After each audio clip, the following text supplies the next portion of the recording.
اعوذ باللہ من الشیطان الرجیم بسم اللہ الرحمن الرحیم۔ محترم ناظرین، السلام علیکم ورحمۃ اللہ وبرکاتہ۔ آج آپ کی خدمت میں قرآن کریم کے انتہائی اہم وظیفہ اور اللہ تبارک و تعالیٰ کے انتہائی اہم کلام کے ساتھ حاضر ہوئے ہیں۔ محترم ناظرین، آپ سے درخواست ہے، اگر آپ نے ہمارے چینل کو سبسکرائب، لائک اور شیئر نہیں کیا تو بیل آئیکن کو کلک کر کے سبسکرائب کیجیے گا تاکہ ہمارے نوٹیفیکیشن آپ کو بر وقت مل سکے۔ محترم ناظرین، قرآن پاک کی ایک صورت ہے سورہ رحمان۔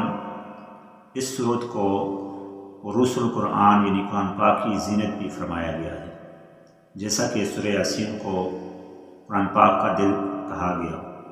اس صورت کے اندر آیات کریمہ تقریباً 31 بار جو ہے سورۃ الرحمن کی ایک آیت ہے، فَبِأَيِّ آلَاءِ رَبِّكُمَا تُكَذِّبَانِ۔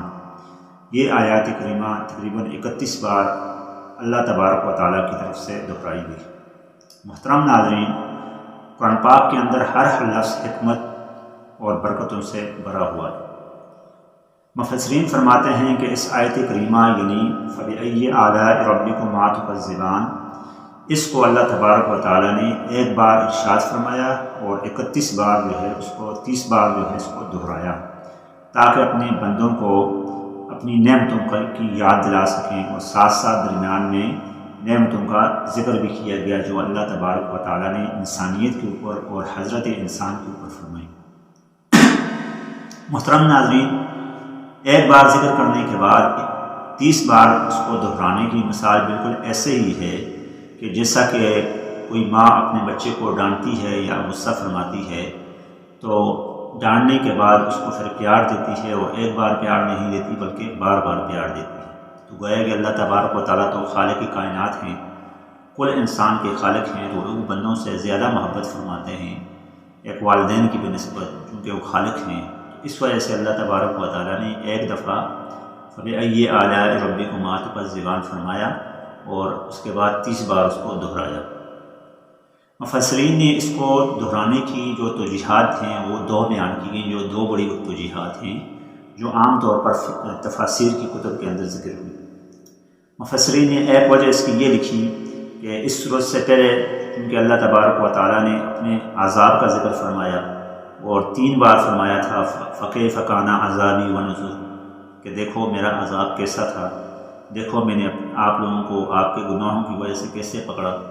تو فَكَيْفَ كَانَ عَذَابِي وَنُذُرِ 3 دفعہ ارشاد فرمانے کے بعد اللہ تبارک و تعالیٰ نے اپنے بندوں سے شفقت اور محبت کے طور پر جو ہے 30 بار جو ہے اس کا ذکر فرمایا، یعنی ایک دفعہ کے بدلے میں 10 دفعہ، تو 3 دفعہ فَكَيْفَ كَانَ عَذَابِي وَنُذُرِ کے بدلے میں 30 مرتبہ فَبِأَيِّ آلَاءِ رَبِّكُمَا تُكَذِّبَانِ فرمایا۔ مفسرین نے اس کی ایک دوسری توجیہ بھی فرمائی، وہ توجیہ یہ فرمائی کہ انسان جو کلمہ پڑھتا ہے، ایک مومن جو کلمہ پڑھتا ہے یعنی لا الہ الا اللہ محمد رسول اللہ، تو وہ اللہ پاک کی نعمتوں کے اندر آ جاتا ہے۔ تو کلمہ کے 7 الفاظ ہیں، لا الہ الا اللہ محمد رسول اللہ، یہ گویا کہ 7 الفاظ ہیں۔ تو 7 الفاظ اللہ تبارک و تعالیٰ نے 7 نعمتوں کی صورت میں انسان کے اوپر نازل فرمائے، اور اس کے بعد جب انسان یہ کلمہ پڑھ لیتا ہے تو جہنم کے 7 دروازوں سے جہنم کے 7 دروازوں سے انسان جو ہے محفوظ ہو جاتا ہے، جیسا کہ لحاظ ثبت ابواب قرآن پاک کے اندر آیا، ارشاد فرمایا گیا کہ جہنم کے 7 دروازے ہیں، تو ان 7 دروازوں سے انسان جو ہے محفوظ ہو جاتا ہے، انسان اس سے بچ جاتا ہے۔ تو کتنی نعمتیں ہو گئیں؟ 7 نعمتیں کلمہ پڑھنے کی اور 7 نعمتیں جہنم کے 7 دروازوں سے بچنے کی، یہ ٹوٹل ہو گئی 14۔ اور اس کے بعد جو ہے جنت کے اللہ تبارک و تعالیٰ نے 8 دروازے مقرر کیے ہوئے ہیں، جن 8 دروازوں سے تمام جنتی جو ہے کسی بھی دروازے سے داخل ہو سکیں گے اپنے اپنے درجے کے حساب سے۔ تو گویا کہ ایک مومن کے لیے 8 دروازے بھی کسی نعمت سے، جنت کے جو 8 دروازے ہیں وہ کسی نعمت سے کم نہیں۔ اور پھر قرآن پاک کے اندر ہی ارشاد فرمایا گیا، سورہ رحمان کے اندر ہی فرمایا گیا وَمِن دُونِهِمَا جَنَّتَانِ، کہ ہر مومن کو ہم 2 جنتیں عطا فرمائیں گے۔ تو 8 جنت کے دروازے ہو گئے، 2 سے ضرب دیں تو یہ 16 ہو گئے، تو 16 نعمتیں وہ ہو گئی، اور 7 نعمتیں کلمے کی، اور 7 نعمتیں جہنم کے دروازوں سے بچنے کی، تو یہ ٹوٹل 30 ہو گئے۔ تو مفسرین نے فرمایا کہ اللہ تبارک و تعالیٰ نے ان 30 نعمتوں کو یاد دلانے کے لیے 30 مرتبہ فبأي آلاء ربكما تكذبان فرمایا۔ محترم ناظرین، یہ تو توجیحات ہیں جو مفسرین نے اپنے اپنے علم، اپنے اپنے اجتہاد یا احادیث نبوی کی روشنی میں جو ہے انہوں نے اخذ کی۔ آئیے چلتے ہیں اس کلام پاک یعنی فبأي آلاء ربكما تكذبان کے وظیفے کی طرف، کہ اس کا وظیفہ کیا ہے، اس کا عمل کیا ہے۔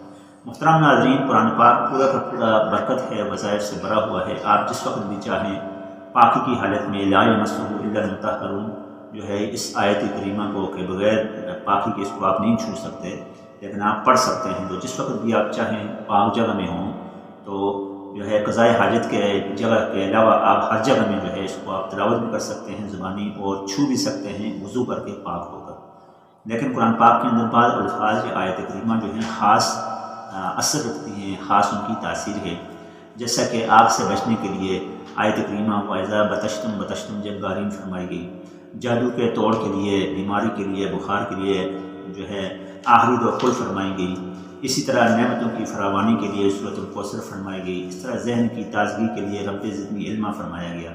تو اسی طرح فبأي آلاء ربكما تكذبان، یہ جو آیت کریمہ ہے مفسرین فرماتے ہیں عملیات جو ہیں نیک روحانی عمل کرنے والے جو ہیں لوگ ہیں حکماء فرماتے ہیں کہ اس آیت کریمہ سے 3 بڑے فوائد حاصل ہوتے ہیں۔ سب سے پہلا فائدہ آپ کے جسم سے بیماریاں ختم ہو جاتی ہیں، دوسرا بڑا فائدہ آپ کے ذہن کے اندر تازگی پیدا ہو جاتی ہے، تیسرا بڑا فائدہ آپ جسمانی اور روحانی طور پر فیضیاب ہوتے ہیں، یعنی کہ فراوانی آ جاتی ہے۔ تو آج کے دور کے انسان انہی بھی مسائل سے دوچار ہے، معاشی طور پر تندرستی ہے یا جسمانی طور پر کوئی تندرستی یا جو ہے بوریت ہے، پریشانی ہے، بیماری ہے۔ تو اگر آپ نے اس سے محفوظ رہنا ہے تو یہ آیت کریمہ فبأي آلاء ربكما تكذبان یہ آپ نے ہر نماز کے بعد 21 مرتبہ پڑھنی ہے۔ ہر نماز کے بعد 21 مرتبہ پڑھنے سے پہلے آپ کوشش کریں درود شریف پڑھیں شروع میں اور آخر میں، اور اس سے آپ کی رزق میں برکت، عمر میں برکت، اولاد میں برکت اور مال میں برکت ہو جائے گی۔ اللہ تبارک و تعالی ہمیں کلام مجید سمجھنے، اس کو پڑھنے اور اس پر عمل کرنے کی اور اس کی تبلیغ کرنے کی توفیق عطا فرمائے۔ حاضر ہوتے ہیں کل انشاءاللہ ایک نئے وظیفے کے ساتھ۔ السلام علیکم ورحمۃ اللہ وبرکاتہ۔